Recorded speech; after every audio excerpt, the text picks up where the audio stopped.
And Zombie Reddit, today's story is... My family tortured me for years because I wasn't their biological daughter.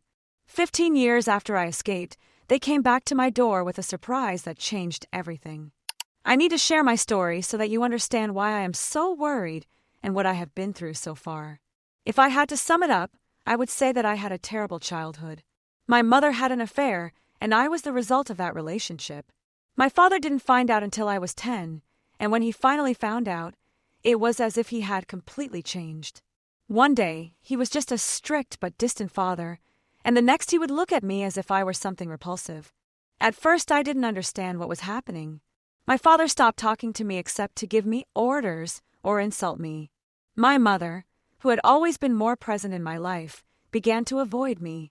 My brothers, with whom I used to play, suddenly didn't want to be around me anymore. The whole atmosphere of the house changed, and I felt that I was no longer welcome there. Afterwards, I heard my parents arguing. My father was furious, demanding to know who my real biological father was. My mother cried, insisting that it didn't matter, that I was still her daughter, but my father didn't see it that way. He tried to find the man, but never succeeded. Maybe my mother lied. Maybe the man had moved away from the village, or maybe he just didn't know I existed. Whatever the reason, my father had no one to direct his anger at, so he took it out on me. I became the target of the whole family. It all started subtly. My father would make cruel comments about how I was nothing like him. My mother would sigh loudly every time she saw me. My brothers would whisper and laugh behind my back. Then the punishments began. Suddenly, I was the only one who had to do all the housework. At first, I thought they just wanted to keep me busy, but it soon became clear that this would be my role. I did everything while my brothers did nothing. If I made the slightest mistake, my father would hit me. These weren't just slaps, but hard blows that left marks. My mother never intervened. Sometimes she even told me that I deserved it. When I turned 11, my brothers joined in the abuse. They constantly bullied me, calling me hurtful names and pushing me around when my parents weren't looking. My younger brothers, who had previously followed me everywhere, suddenly spat at me and called me a mistake. My older brothers were even worse. They treated me as if I were beneath them, giving me orders as if I were an unpaid servant. Everything got worse. At the age of 12, I realized that eating was a privilege, not a right. If my father was in a bad mood, I was simply not allowed to eat. Sometimes I would skip a meal. Other times days would go by before I was given anything but leftovers. I wasn't allowed to have a social life. No sleepovers at friends' houses, no birthday parties, no extracurricular activities. My father said I wasn't part of the family, so why should I act like I was? All I was allowed to do was go to school, do my homework, and go straight home to do my chores. I hardly had any clothes of my own. My parents never bought me anything new. I wore the worst clothes of my brothers and sisters, which were already torn or stained beyond repair. When they became too small for me, they told me to manage on my own. So I went to school in baggy, worn-out clothes while my brothers and sisters wore nice, well-fitting clothes. It was humiliating. Then, when I was 13, my father started locking me in the cellar when he thought I'd misbehaved. The first time it was only for a few hours. The second time, all night. Then it became whole weekends. I was there in complete darkness, hungry, freezing, with nothing but a thin blanket on the cold concrete floor. If I cried, the punishment got worse. When they let me out, I thought about running away. Even then, I constantly fantasized about it, but I had nowhere to go. I was still a child, and I was afraid of what could happen to me if I was caught. And then came the day that changed everything. I was 15 when it happened. It was a normal day. School, homework, silence during dinner. I was washing the dishes, tired and hungry, when my hand slipped and a glass broke on the floor. I barely had time to react before my father grabbed me and threw me to the ground. My mother started screaming, and I knew exactly what would come next. But this time it was different, at least in terms of my reaction. I don't remember my exact words, but finally I said what I had been keeping inside for years, something like it wasn't me who deceived anyone, that I never asked to be born, that this was my mother's fault, not mine. The moment I said it, the whole room went silent, and then they lost control. My father hit me first, then my mother, then my brothers. This wasn't like the usual punishments. They didn't just hit me to discipline me. They all attacked me at once, punching, kicking, hair pulling, slapping. I was on the floor trying to protect my head, but they wouldn't stop. My ribs, my back, my arms. Every part of my body was burning with pain. I thought they were going to kill me. Then, somehow, I managed to free myself. I don't know how. I don't remember if I scratched, bit or kicked to escape, but suddenly, I was running. I ran out the front door, down the street, not knowing where I was going. I could hear them shouting behind me, but I didn't stop, not until the neighbors saw me and stopped me. I must have looked like something out of a horror movie, bleeding, bruised, limping. A woman screamed. Someone else screamed too. And suddenly, people were running towards me. Then I heard the sirens. I don't remember much after that. I was in so much pain that I passed out before they put me in the ambulance. That night was the last time I saw my family. I passed out and woke up in the hospital. My whole body ached. Bruises, cuts, my face was swollen. A nurse was there when I opened my eyes, speaking to me gently, asking if I needed anything. It was disconcerting because I wasn't used to kindness. I hardly knew how to react. That's when Child Protective Services stepped in. Social workers and police officers interviewed me, took photos of my injuries, and reviewed my medical records. I don't think I had even fully processed what was happening. I just sat there, answering their questions in a state of confusion. My parents were arrested. My siblings were taken from the home. My older brother, who had just turned 18, somehow convinced the authorities that he wasn't involved. He avoided jail and was granted custody of my other siblings. I was placed in foster care. I know I had a chance to escape, but I soon learned that the foster care system is not always the fresh start people imagine. My first foster family wasn't bad. The foster mother, Margaret, was in her 50s, a widow, and had been fostering children for years. She wasn't particularly affectionate, but she wasn't cruel either. She gave me my own space, she let me eat when I wanted to, and she didn't expect me to earn my place in her house. Margaret had a few other foster children, and we all just coexisted. It wasn't perfect. I still had nightmares, and I had a hard time adjusting to a normal life, but at least no one hit me, no one yelled at me for existing. Unfortunately, Margaret's health worsened. She had ongoing medical problems, and a few months later, she made the difficult decision to stop fostering children. I understood, but I was afraid to leave. Although I hadn't been there long, it was the safest place I had ever been. Then, I was assigned to another home. The second home was not abusive, but it wasn't ideal either. The foster parents were in their 30s. They had no biological children and seemed fine on paper, but they didn't really want to be parents. They fed me, gave me a room, and that was it. They barely spoke to me, except to tell me the rules. There was no follow-up, no conversations, no effort to help me adapt. I was there, like a ghost in their home. A few months later, it became clear that they didn't really want a foster child. They wanted the money that came with fostering, but they weren't interested in raising a traumatized teenager. I overheard them talking one night. Lisa said she didn't think they were cut out for it, and her husband agreed that it was too much work. 2 weeks later, they told Child Protection Services that they weren't the best option and asked for me to be removed. So I was moved again. The third time, I was placed with David and Jaren, a couple in their 40s who had been fostering children for over a decade. They had a reputation for being strict but structured. Child Protection Services described them as a responsible and suitable home. That was a lie. From the moment I walked in, I knew something was wrong. The house was immaculate, almost as if no one really lived there. There were other foster children there, but they all looked exhausted and distrustful. Then came the house rules. Food wasn't free, you had to earn it. Clothes weren't given to you, you had to work for them. Hygiene products, the same thing. Breaking the rules meant punishment, and the first thing they did was shave my head. They said it was for hygiene, that some foster children arrived with lice or infections, and that it was house policy. But I knew the truth. It was about control. I cried, and they didn't care. The first review of Child Protection Services happened after about 3 months. I should have told them the truth, that I was hungry, exhausted and terrified, that the foster parents barely paid any attention to us, unless it was to give us orders, that we were basically child labor disguised as a foster family. But I didn't. I told the social worker that I liked living there, that David and Jaren paid attention to me, looked after me, fed me well, showed me affection and supported me. Why did I lie? Because I was terrified. I had already been moved twice. I didn't know where they would send me next. At least here I had friends. I knew it was bad, but I had friends here, my first real friends. And I feared the next place might be even worse. So I smiled, nodded, and convinced the social worker that everything was fine. And just like that, Child Protective Services left. I stayed in that house for almost 3 years.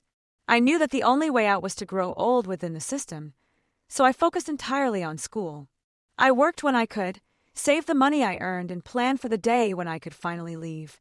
When I turned 18, I had a diploma, a small savings account, and a promise to myself that I would never let anyone control me again. The day I left, I hugged Sam, my little brother in that house, and promised him that I would keep in touch, that I would help them when I could. Then I left and never looked back. At first, I struggled a lot. I was alone, with little money and no direction. I worked 2 jobs, barely slept, and was scared by every loud noise. Therapy helped, but it's not like it provides an instant cure. Even years later, I had nightmares. I would jump when someone moved too quickly. The scars my family left me were not just physical, but I survived. Then, last week, it all came back again. I was walking home from work when I noticed someone following me. At first I thought I was just being paranoid, but then I saw him, a man holding his phone, taking photos of me. That made me feel really bad.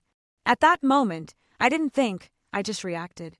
I turned to confront him, but as soon as I moved, he ran off. I tried to chase him, but he disappeared into the crowd before I could catch him. On the way home, my heart was pounding. Who could it be?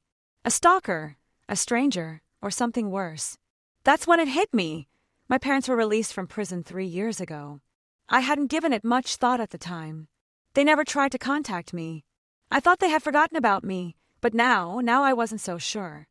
After escaping from my family, I was extremely careful about protecting my identity. I changed my name as soon as I turned 18. I moved to the other side of the country, cut all ties, never used social media, never posted photos, and never left any trace of where I was. But I made a mistake. I let my restraining order expire. At the time, I thought it didn't matter. It had been years since I escaped. My parents were in prison, my siblings never tried to contact me, and I had no reason to believe they would ever come looking for me. So when the restraining order expired, I didn't bother renewing it. Now, I regretted that decision more than anything. The morning after the incident, I went straight to the police station. I told them about the man taking photos of me, about my past, and about how I suspected that my abusive family had found me. I asked them if I could renew my restraining order. They told me no, because there were no direct threats, no contact, no evidence that my family was behind it. There wasn't enough justification to give me legal protection. I was stunned. I had told them everything, and they did nothing. The officer was sympathetic, but according to him, his hands were tied. Without clear evidence that I was in immediate danger, they could not give me another order. I left the station feeling powerless. If it really was my family, I had no legal way of keeping them away. Since that day, I feel like they are watching me. Maybe it's my imagination, maybe it's real. But every time I leave my apartment, I feel like people are watching me. I always look over my shoulder, scanning crowds, looking for familiar faces. At night, I double-check my locks, close the curtains, and sleep with a knife under my pillow. I don't know what they want. Do they want revenge? Do they want to drag me back into their lives? Do they blame me for what happened all those years ago? I don't have any answers. All I know is that I'm terrified. I guess I don't know what to do. I can't get a restraining order without proof. The police won't do anything unless something real happens, and if they really are my family, I have no idea what their intentions are. I don't even know how they found me. I changed everything. My name, my location, my entire identity. The only way they could have tracked me down is if they hired someone or accessed some kind of record. It's been 15 years, why now? I want to believe that I'm just being paranoid, that it was a coincidence, that I'm imagining things. But my gut tells me otherwise, and after everything I've been through, I know I shouldn't ignore it. I'm considering moving, changing my name again, leaving everything behind like I did when I was 18. But that's drastic. I have a life now, a job, friends, stability. I don't want to throw all that away because of suspicions. But if I stay, Maybe I'm walking straight into danger. So Reddit, what should I do? Am I being paranoid, or is this the start of something worse? Edition. I talked so much about food because it was the most valuable thing in my life. It was a privilege. Sorry if that sounded desperate. Update 1. Hi everyone. I know it's been a long time since my original post, and I'm sorry for the delay in the update. A lot has happened, and when you're busy with real-life stuff, the whole social media world takes a back seat. But I wanted to come back and thank you. The advice, your support, and your warnings saved me. I took your suggestions very seriously. I installed cameras, I also installed locks, and I kept my guard up. And it turns out I was right to be paranoid. The man who was taking photos of me was sent by my family. Not long after my post, he confessed. He showed up at my door. He was one of my younger brothers. The last time I saw him, he was a child, following the example of my older brothers, bullying me like all the rest. Now, he was an adult in front of me, saying he wanted to talk. I didn't let him in, but I listened because I needed to know why. He told me he had spent years looking for me. He said he had been too young to understand what was going on back then. To give him credit, he was just a little kid. But listening to him now, talking as if we were long-lost siblings trying to reconnect, made me sick. Then came the real reason he was there. He told me that our parents wanted to reconcile, that they had changed, that our father wanted to apologize, that they all wanted to be a family again. I felt my body go numb. And then he said, "Come with me, I'll take you to them, they're waiting." He sounded like a maniac, although he sounded as if he was convinced that he was doing something good. He wasn't lying to me to manipulate me, he really believed what he was saying. He spoke of our parents as if they were normal, loving people. He really thought that they could contact me after 15 years, and that I would run to them without asking questions. I couldn't breathe, I felt like I was drowning. And then I exploded. I don't remember everything I said, but I know I yelled at him. I yelled at him about everything they did to me. The beatings, the hunger, the basement, how they treated me like I was a mistake. I told him how I still had scars on my body and nightmares in my head because of them. He just stood there, like it wasn't real, like I was exaggerating. That's when I realized he was never going to understand. I pushed him away and told him to get lost. He resisted, kept saying I was overreacting and that I needed to calm down. That's when I grabbed my phone and told him I was recording everything, and that if he didn't leave right then, I would take him straight to the police and ruin his life. It worked. He finally backed down, looking at me as if I were the problem, as if I were the one being irrational. Then he left, and so did I. I didn't stay in that apartment another night. I packed a bag, called my landlord, and told him I needed to break the lease immediately. And bless him, he understood. He let me go with no penalty, no complications. He even helped me load my stuff into the car. I stayed in a hotel for a while, then found a new place. It was tough financially. I had to borrow money from my coworkers just to cover the deposit, but I'm safe now. That's what matters. And this time, I got the restraining order. I took my brother's video to the police and made sure my name was legally protected again. Now they can't come near me. I trusted my instinct, and I was right. If I had ignored the signs, if I had let my brother in, I don't know what would have happened. Maybe he would have tried to blame me so that I would stay. Maybe something worse. I don't know what my family will do now, and I don't care. If they try anything else, I'm ready. I'm not afraid anymore. What I don't understand is why now? Why, after all these years, do they suddenly care? They had 15 years to contact me and apologize, although none of that would erase what they did. Why now? I don't think I'll ever get an answer, and I don't need one. I just know that I will never look back. Update 2. For those who have criticized me for letting the first restraining order expire, this update is for you. 2 of my brothers, the oldest and the one who visited me first, appeared in my work. That's where I feel safest, because not only are there other people there, but I also have some friends, so they couldn't do anything to me. Although I don't know what their intentions were, because as soon as I saw that they were standing across the street, we called the police. The original restraining order was only for my parents, because my brothers had been seen as victims when all this happened, so they were not covered by it. However, the second one was issued for all members of my family. Even so, when the police arrived and asked them for identification, as well as asking them what they were doing there, they could only have them detained for a few hours, leaving shortly afterwards with a simple fine for violating a restraining order.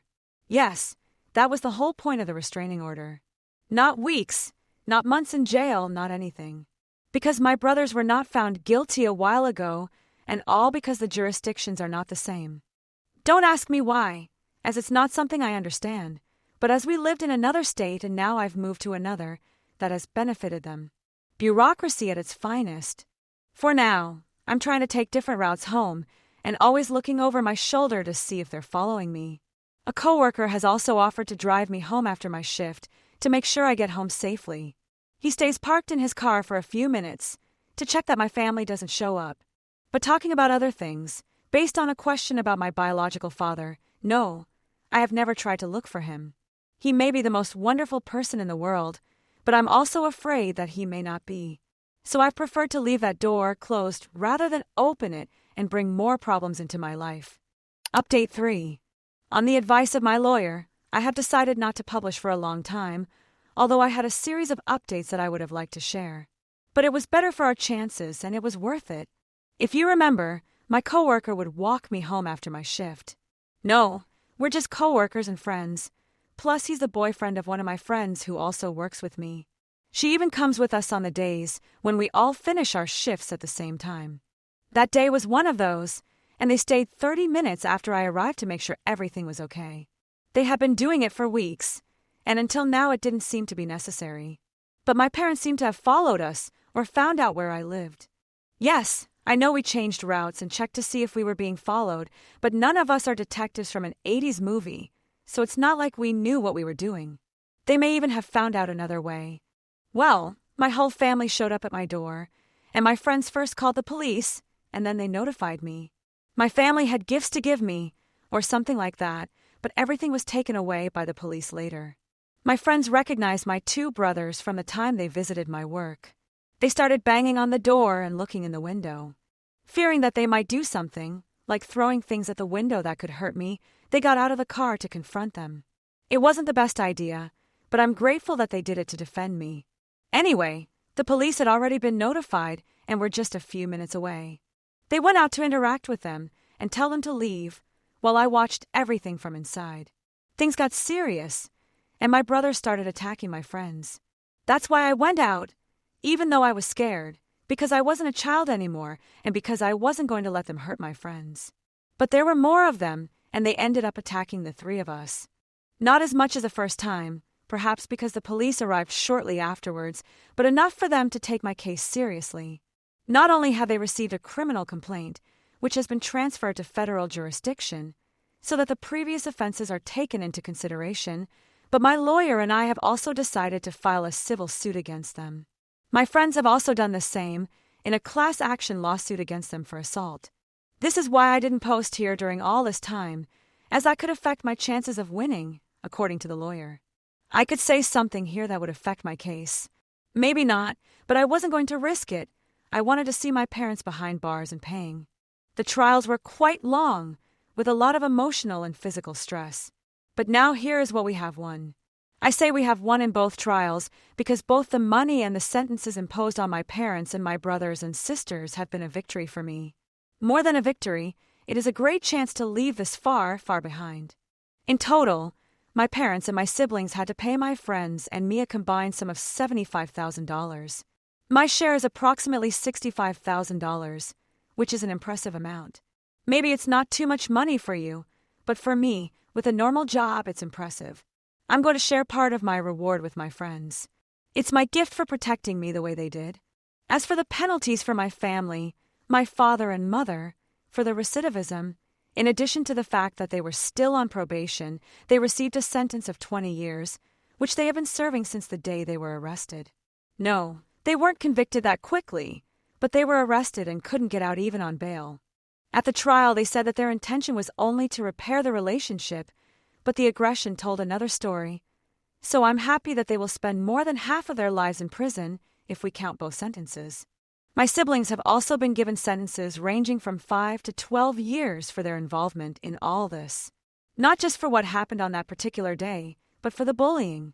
What's more, some of my siblings already had other offenses unrelated to me. I know that in a few years we could have this problem again, because it's not like moving away would solve things with my parents. But my lawyer is free to renew the orders before they expire without even reminding him, although I have a calendar with notifications to renew them for the next 50 years. I don't think my parents will survive that long, but I want to be prepared. In case any of my siblings leave and break the restraining orders, they could spend even more years locked up. And since the orders are now for my whole family, they will come in handy, especially if I stay here instead of moving again. I see it as a happy ending.